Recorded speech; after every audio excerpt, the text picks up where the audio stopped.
हाँ, good morning बच्चों। आज हम क्लास 12th की पहली पोइम माई मदर एट 66 पढ़ेंगे, रिटन बाय कमला दास। पहले थोड़ा सा हम राइटर के बारे में जान लेते हैं। ये एक भारतीय महिला है कमला दास, जो इंग्लिश मलयालम दो भाषाओं में लिखती थी और बाद में बहुत सारी भाषाओं में इनकी रचनाएं ट्रांसलेट हुई हैं। ये मालाबार डिस्ट्रिक्ट में पैदा हुई थी। इनके बचपन का नाम माधवी कुट्टी था। ये हमारे पीजीटी के सिलेबस में ये भी है, कमला दास भी है। तो इनके बचपन का नाम माधवी कुट्टी था और इनके माँ का नाम बालामणि अम्मा था, वो भी एक पोइटेस थी। तो ये कविता लिखने का गुण कमला दास का शायद अपनी माँ से ही मिला होगा। और इनका 3 नाम है, माधवी किट्टी है, कमला दास है और कमला सुरैया है। मैं आपको बता देता हूँ ये तीनों नाम कैसे पड़ा। पहले जान लो कब पैदा हुई। 1934 में पैदा हुई और 2009 में इनकी डेथ हो गई थी। 1934 मतलब तब अंग्रेजों का शासन था ना, तो इसलिए जहां ये पैदा हुई थी वो मालाबार डिस्ट्रिक्ट के नाम से जाना जाता था उस समय। और इनकी बचपन का नाम मैंने आपको बताया माधवी कुट्टी था। इनकी शादी 15 साल की उम्र में, उस समय लड़कियों की शादी जो है बहुत कम उम्र में कर दी जाती थी, तो इनकी भी शादी 15 साल की उम्र में माधव दास नामक एक बैंक के कर्मचारी से हो गई। और माधव दास अच्छे आदमी थे। उन्होंने इनकी कविता लिखने की जो कला थी, जो उनका टैलेंट था, उसको दबाया नहीं, उसको और भी प्रमोट किया। और उन्होंने अपना शादी के बाद उन्होंने ये नाम दिया कमला दास। ठीक है, इंग्लिश में जो भी रचनाएं लिखती थी उसको कमला दास के नाम से ही पब्लिश करवाती थी। उसके बाद इनके पति की डेथ हो जाती है। 65 साल की उम्र में इनको जो है एक मुस्लिम सांसद थे, उनसे प्रेम होता है और ये उनसे शादी करने के लिए कहती हैं। तो वो कहते हैं कि ठीक है, आप अब धर्म बदल लो तो हम आपसे शादी कर लेंगे। और जो है ये शादी करने के लिए पहले तो तैयार होते हैं, फिर बाद में क्या होता है, जब ये धर्म बदल लेती हैं, जब ये धर्म बदल लेती हैं तो शादी करने से मना कर देते हैं। तो इनके जो बच्चे थे बड़े बड़े हो गए, तो उन्होंने समझाया कि अब आप वापस हिंदू धर्म में मत आइए, नहीं तो लोग आपको मजाक उड़ाएंगे कि आपने धर्म को मजाक बना लिया है। और तो ये जो है मुस्लिम धर्म स्वीकार करने के बाद उसी धर्म में रही और उसी धर्म में मर गई। और जो है बेटा, इनकी बहुत सारी रचनाएं ऐसी हैं जो कंट्रोवर्सी क्रिएट करती हैं। वो उस समय बेखौफ लिखती थी महिलाओं पर जो अत्याचार हो रहा है, या एक महिला घर में, पति के घर में कैसे महसूस करती है। इनको कन्फेशनल पोएट भी कहा जाता है। कन्फेशन मतलब होता है स्वीकार करना, तो कन्फेशनल पोएट कहा जाता है। फिलहाल ये था इनके बारे में हल्की सी डिटेल। कुल मिला के ये बड़ी बोल्ड और बड़ी मुखर महिला थी। और टाइम्स ऑफ इंडिया ने इनको कहा था कि mother of modern English literature of India, times of India ने इसको कहा था। तो चलो देखते हैं पोयम क्या है। पोयम का बैकग्राउंड मैं आपको बता दूं कि कमला दास आई थी अपने माँ से मिलने और मिलकर वापस जा रही थी अपने पति के साथ, अपने पति के साथ घर। ठीक है, तो कार चला रही है, कार में बगल माँ बैठी है। उस माँ को देखकर इनके मन में जो ख्याल आता है वो जाकर वो पोयम में लिखती हैं। शुरुआत कर दे पोयम। कह रहे हैं driving my parents home to Cochin. Driving मतलब चलाते हुए, कार को चलाते हुए। कहां से? फ्रॉम मतलब से, माई पेरेंट्स होम मतलब मेरे माँ बाप के घर से, मतलब अपने माँ बाप के घर से मैं कार चलाते हुए जा रही थी। कहां? टू कोचीन, कोचीन हवाई अड्डे पर, कोच्चि। लास्ट फ्राइडे मतलब पिछले शुक्रवार को, मॉर्निंग मतलब सुबह, पिछले शुक्रवार की सुबह मैं कार चलाते हुए अपने माता पिता के घर से कोच्चि जा रही थी। फिर क्या हुआ? आई सा, मैंने देखा, माई मदर मेरी माँ, बिसाइड मी मतलब मेरे बगल, मैंने देखा कि मेरी माँ मेरे बगल बैठी थी। डोज, डोज मतलब होता है बेटा झपकी लेना। आप देखो ना, गाड़ी में बैठे रहते हो तो कभी कभी गाड़ी हिलती डुलती रहती है तो हमको झूले में, स्विंग में होने का एहसास होता है, इसलिए हमें नींद लगने लगती है। तो उम्र भी हो गई थी, देखो पहले ही बता दिया ना, माँ कितनी साल की है? 66 साल की है। तो उनको झपकी आने लगती है, माँ को, उसके कमला दास की माँ को झपकी आने लगती है। तो देखती हैं कि माँ मेरे बगल थी, उनको नींद आ रही थी, ओपन माउथड ये आप लोगों के साथ हुआ है कि नहीं? कभी कभी मेरे साथ हो जाता है। ओपन माउथड, झपकी आते समय क्या होता है, नींद में ही मुंह खुल जाता है बस उसमें। मेरा कभी कभी हो जाता है, हमारी माँ का भी कभी कभी हो जाता है, बहुत सारे लोगों का हो जाता होगा। ठीक है, तो वही कह रहे हैं, माँ को झपकी आ रही थी, उनका मुंह खुला था। अब कमला दास बड़े ध्यान से देखती है तो क्या होता है, हर फेस एशन, उसका चेहरा ऐश ऐश ऐश मतलब क्या होता है, राख। राख कैसे होती है, काली। तो कह रहे हैं उसका जो चेहरा कह रही है कि माँ का जो चेहरा था वो ऐशन मतलब एकदम काला सा दिख रहा था, धुंधला धुंधला दिख रहा था, या बड़ा डल दिख रहा था। लाइक मतलब जैसे, that of A corps, corps मतलब होता है डेड बॉडी, लाश। उनका चेहरा धुंधला या काला इस तरह दिख रहा था जैसे कि वो कोई लाश हो। एंड रियलाइज्ड, और मुझे एहसास हुआ, विथ पेन मतलब दर्द से, और मुझे दर्द के साथ एहसास हुआ। क्या एहसास हुआ, कि मेरी माँ अब बुढ़ी हो गई है और शायद अब ज्यादा दिन तक न जिए। ये पहला स्टैंजा था। पहले स्टैंजा में कमला दास ये सारी बातें कहती हैं। क्या कहती हैं, कि मैं अपने माँ बाप के घर से निकली, कोचीन गाड़ी चलाते हुए जा रही थी, और कब, पिछले शुक्रवार को, और आई सा माई मदर बिसाइड मी, मैंने अपने बगल बैठे अपनी माँ को देखा। डोज ओपन ओपन माउथड, झपकी ले रही थी, मुंह खुला हुआ था। Her face ashen like that of a corpse, उनका चेहरा धुंधला या डल पड़ गया था, धूमिल हो गया था जैसे कि कोई डेड बॉडी हो। एंड रियलाइज्ड विथ पेन, और मुझे दर्द के साथ एहसास हुआ कि मेरी माँ बुढ़ी हो गई है, शायद अब ज्यादा दिन ना चले। आगे चलते हैं।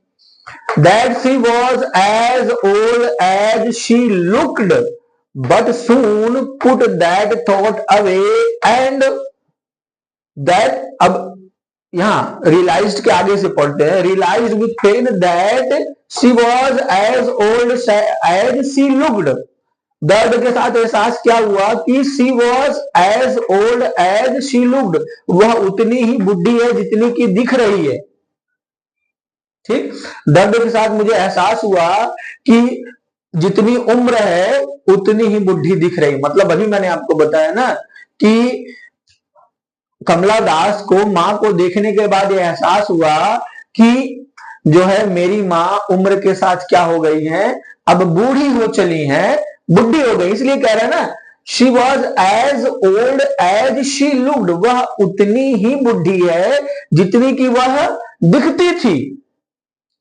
इसका मतलब क्या, उतनी बुढ़ी जितनी दिखती, मतलब जितनी उम्र थी उतनी ही बुढ़ी दिख रही थी। मतलब उसकी माँ उम्र के साथ क्या हो गई है, बूढ़ी हो चली है। फिर उनके मन में माँ को देखकर अजीब अजीब मतलब बहुत सारे ख्याल आने लगते हैं।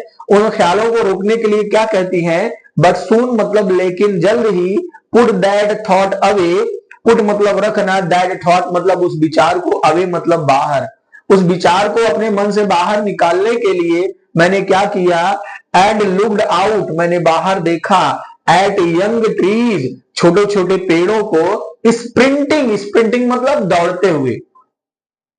पेड़ दौड़ेंगे, अरे नहीं यार, हम लोग कार में बस में बैठते हैं, हम आगे निकलते जाते हैं और पेड़ क्या होते हैं, पीछे छूटते जाते हैं ना। ऐसा लगता है कि पेड़ क्या कहें, पेड़ क्या कर रहे हैं, आगे से दौड़ते हुए आ रहे हैं और दौड़ते हुए निकल जा रहे हैं। तो कुल मिलाकर पोएटस ये कहना चाहती है, कुछ विचार को हम अपने मन से बाहर मैं अपने मन से बाहर निकालने के लिए क्या की, कि मैं बाहर देखने लगी, गाड़ी के कांच से बाहर देखने लगी। किसको देखी, यंग ट्रीज स्प्रिंटिंग, छोटे छोटे पेड़ों को दौड़ते, मतलब आते और बगल से पीछे निकल जाते हुए पेड़ों को हमने देखा। साइंस में आप पढ़े हुए होंगे, ठीक है। उसके बाद मैंने क्या देखा, कह रही है द मैरी चिल्ड्रन, खुशी, मैरी मतलब प्रसन्न, चिल्ड्रन मतलब बच्चे, प्रसन्न बच्चों को देखा। इस स्पिलिंग, स्पिलिंग मतलब होता है बेटा एक छोटी जगह से बहुत तेजी से निकलना। वैसे स्पिल का मतलब होता है छलकना, और स्पिल का मतलब बहुत कम जगह में से बहुत सारे लोग एक साथ जल्दी जल्दी निकले। तो वही कमला दास ने देखा कि कहीं ऐसे गाड़ी चला के जा रही थी, तो पहले तो उन्होंने पेड़ों को देखा जो पीछे छूट रहे थे, फिर उन्होंने देखा कि खुशियों से भरे बच्चे थे, spilling out of their homes, और अपने घर से खुशी होकर निकल रहे थे खेलने के लिए। देखो जस्ट अपोजिट थॉट है, ऊपर वाले में माँ को देखकर खुश हुई, सॉरी दुखी हुई थी, अब यहां देखकर इन सारी चीजों को देखकर खुश हो रही है।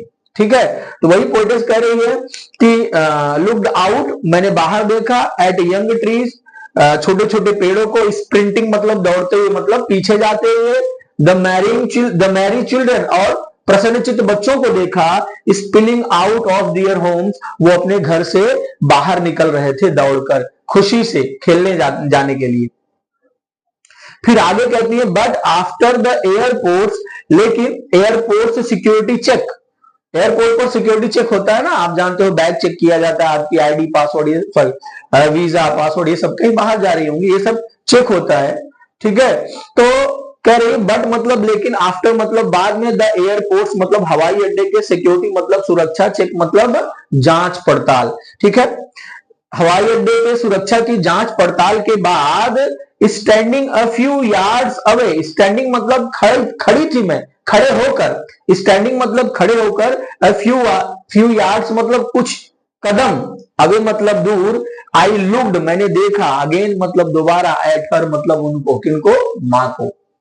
फिर से देखो, but after the airport security check, लेकिन हवाई अड्डे के सुरक्षा जांच के बाद, standing a few yards away, कुछ कदम दूरी पर खड़े होकर, I looked again at her, मैंने उन्हें दोबारा देखा, वैन, वैन मतलब फिर से वही, मुरझाया हुआ चेहरा था उनका, पैल पीला हुआ चेहरा था, as a late winter's moon, कैसे दिख रहा था उनका चेहरा, एज मतलब जैसे, a late winter's moon, late winter's मतलब पिछली गर्मी, सॉरी ठंडी, जैसे ठंडी की शुरुआत नहीं, ठंडी जब खत्म होने वाली हो, तो देखो सुबह सुबह हल्का सा, सॉरी शाम को कभी कभी क्या होता है, कोहरा पड़ जाता है, कोहरा पड़ता है तो चंद्रमा क्या दिखता है, कोहरे में धुंधला दिखता है ना, वही कह रही कि उनका चेहरा मुरझाया हुआ था और पीला था, जैसे कि ठंडी की रात में क्या हो,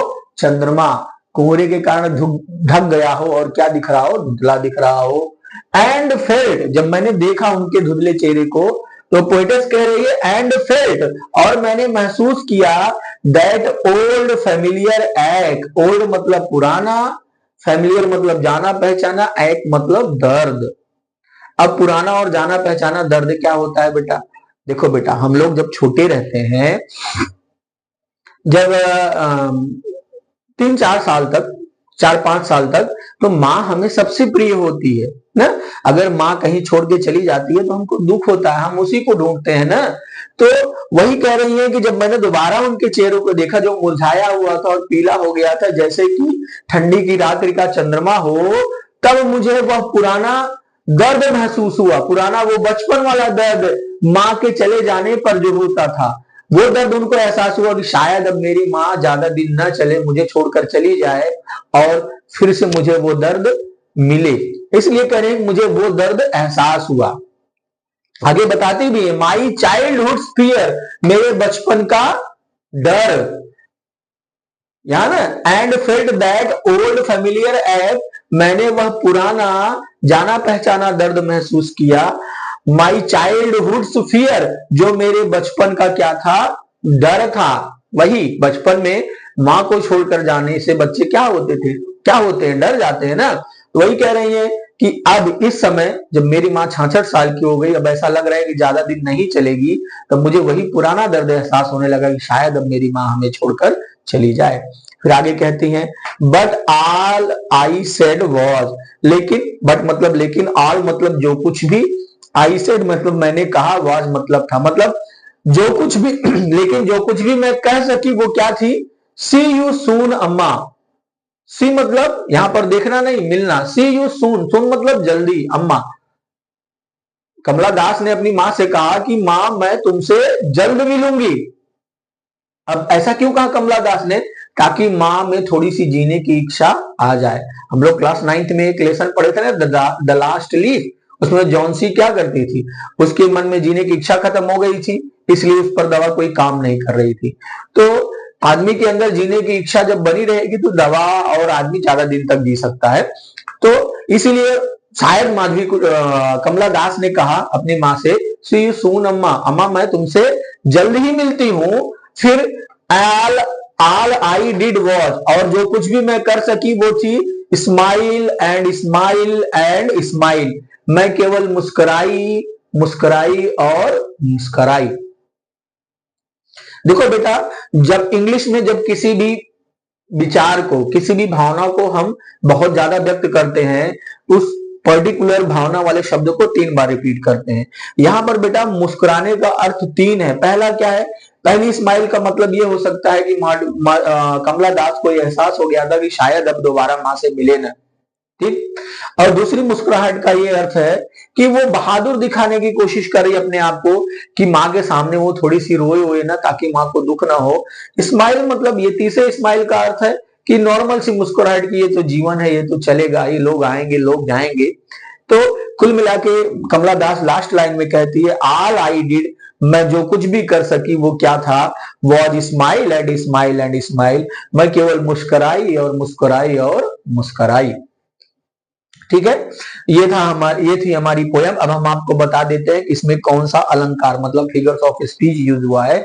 देखो बेटा, पहले तो सिमिली यूज हुआ है। पहले इस स्टैंजा में देखो ये लाइक लगा है ना, जहां पर लाइक सो एज आ जाएगा वहां पर कौन सा अलंकार होगा? सिमिली होगा। देखो यहाँ माँ के चेहरे की तुलना किससे कर रही है? डेड बॉडी से कर रही है। उसके बाद एक जगह और सिमिली हुआ, देखो ये एज और एज, ठीक है, यहां भी तुलना हो रही है, ठीक। तो यहां भी क्या है? सिमिली है। एक जगह और है बेटा,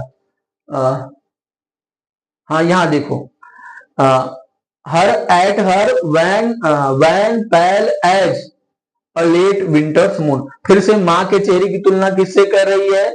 जैसे कि ठंडी की रात्रि का क्या हो? चंद्रमा हो। तो सिमिली है। और दूसरा क्या है? इमेजिनरी। इमेजिनरी लगभग हर पोयम में होती है, जहां पर हमको कल्पना करने पर पोएट मजबूर करता है। यहां पर है ना थोड़ा सा कि पेड़ क्या है? पीछे भागते हुए चले, स्प्रिंटिंग मतलब दौड़ना, पेड़ दौड़ते हुए पीछे चले जा रहे हैं और खुशी से बच्चे घर से बाहर निकल रहे हैं, ये सब कल्पनाएं हैं, इमेजिनरी हो गया। और लास्ट क्या है? रिपीटिशन। देखो एक ही वर्ड का 3 बार रिपीटिशन हुआ है ना, स्माइल स्माइल एंड स्माइल, ये 3 क्या है? फिगर्स ऑफ स्पीच इस पूरी पोयम में यूज हुए हैं। तो बेटा पोयम पढ़ लेना अच्छे से, क्योंकि इसी में से कोई एक स्टैंजा देगा और दो और एक, 2 नंबर का एक क्वेश्चन, 2 नंबर का एक क्वेश्चन और 1 नंबर का एक क्वेश्चन आपसे पूछा जाएगा। 1 नंबर का क्वेश्चन हमेशा पूछा जाता है, who is the poet of this poem. तो आप याद रखना पोएट कौन है? कमला दास। थैंक यू वेरी मच बेटा, टेक केयर।